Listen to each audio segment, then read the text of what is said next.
formação de preço das fórmulas no Lag Pharma. Primeira coisa é a gente identificar o custo fixo total da farmácia.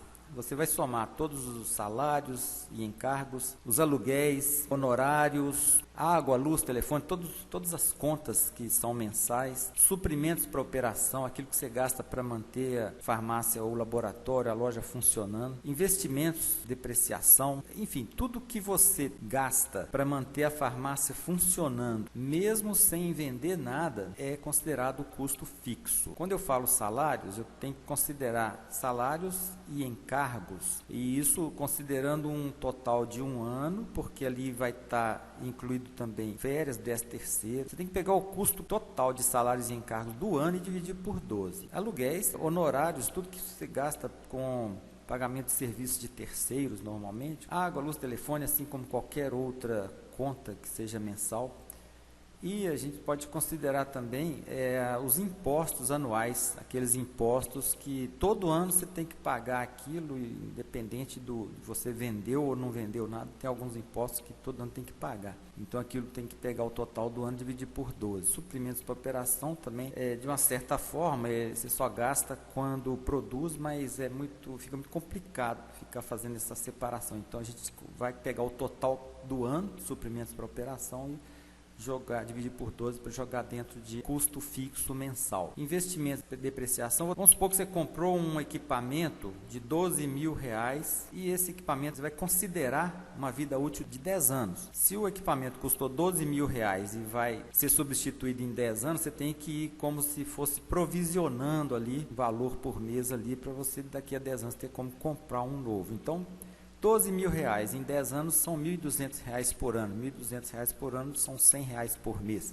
Então, para esse tal equipamento, do exemplo aqui, a gente tem que considerar um custo de depreciação de R$100. Você também vai incluir aí coisas que eu talvez não tenha citado aqui, mas que fazem parte do seu custo fixo dentro desse conceito que foi colocado. Custo fixo de R$30.000, que a gente, do nosso exemplo, né? Cada um vai ter o seu, mas no nosso exemplo é R$30.000, ele vai ter que ser distribuído pelas fórmulas. Vamos supor que você tem um histórico de venda de uma média de 5.000 fórmulas por mês, que seja 2.500 ou menos, enfim.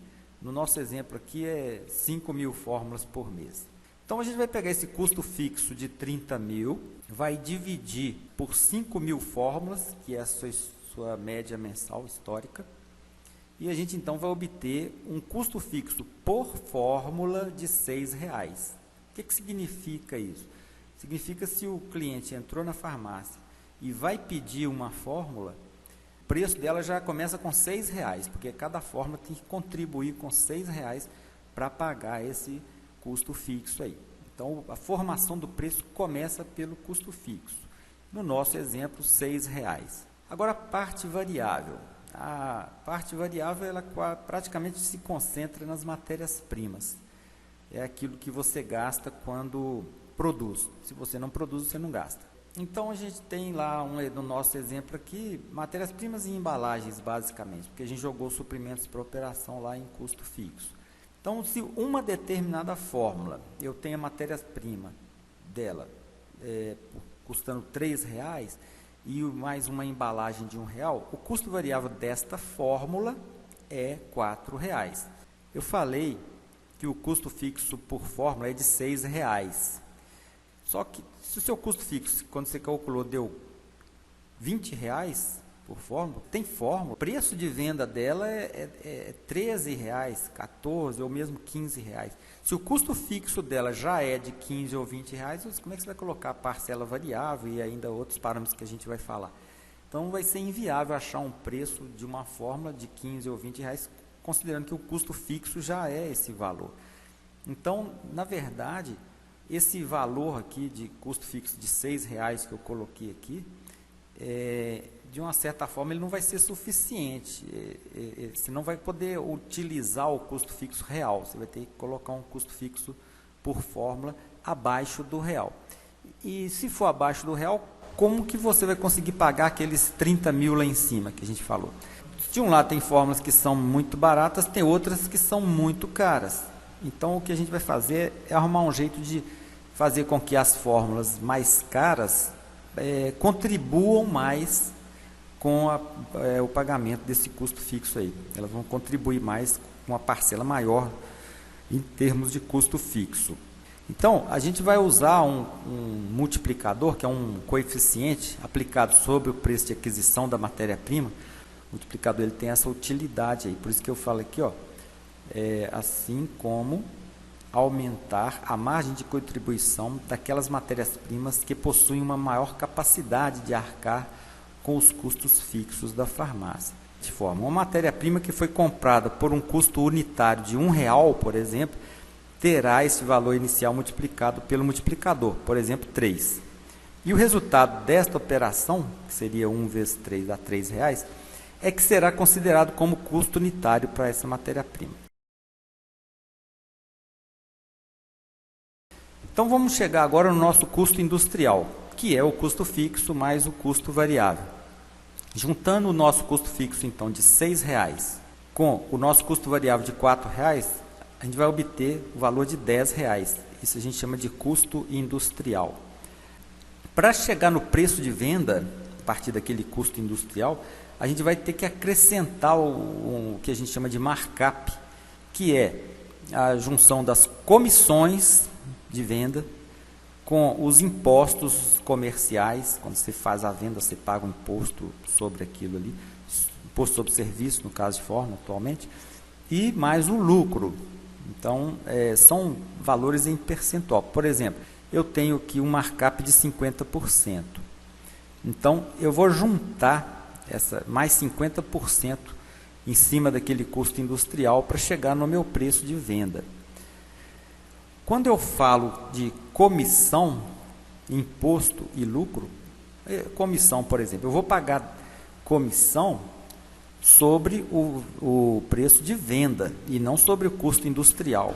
Custo fixo de R$6, custo variável de R$10, então o custo industrial é de 10, 6 mais 4, 10.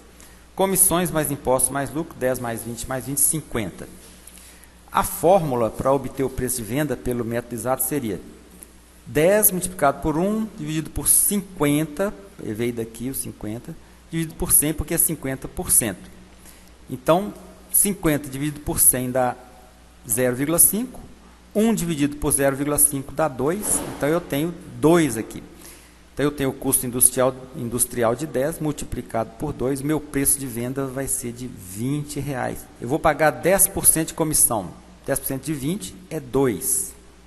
Então, vamos separando lá, R$2 para comissão. Eu vou pagar 20% a título de impostos. 20% que vai aplicando sobre os 20 vai dar R$4. Então, já tinha 2 da comissão, mais 4 de impostos, já tenho 6. E eu tenho um lucro que deveria também ser calculado sobre o preço de venda, de 20%. 20% de 20 são mais R$4. Então, eu tenho R$2 mais 4, R$2 de comissão, mais R$4 de imposto, mais R$4 de lucro, total 2 mais 4 mais 4, 10. Então, 10 que é o meu markup. R$20 que é o preço de venda menos 10 do markup, eu volto no meu custo industrial de 10. Porém, na prática, você vai ter que vender as suas fórmulas pelo preço de mercado e ponto final, que é assim que funciona. Então, o preço na prática vai ser o preço de mercado. Porém, esses cálculos, essa forma de fazer aqui, ele é muito importante para você, no mínimo, fazer uma simulação bem feita e saber se a sua farmácia realmente está tendo lucro ou não.